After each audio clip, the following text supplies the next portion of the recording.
He is blind of his left eye এবং he is blind to his son's fault.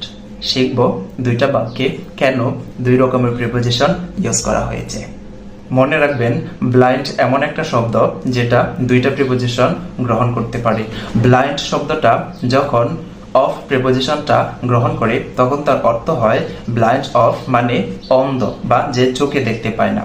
আবার blind শব্দটা যখন two preposition গ্রহণ করে তখন তার অর্থ দাঁড়ায় উদাসীন বা যে কোনো কিছু দেখেও না দেখার ভান করে। প্রথম বাক্যে বলা হয়েছে he is blind of his left eye, সে তার বাম চোখে দেখতে পায় না। যেহেতু বাক্যের অর্থ দ্বারা প্রকাশ পেয়েছে সে চোখে দেখতে পায় না, এই জন্য ব্লাইন্ডের পর অফ প্রিপোজিশনটা ইউজ করব।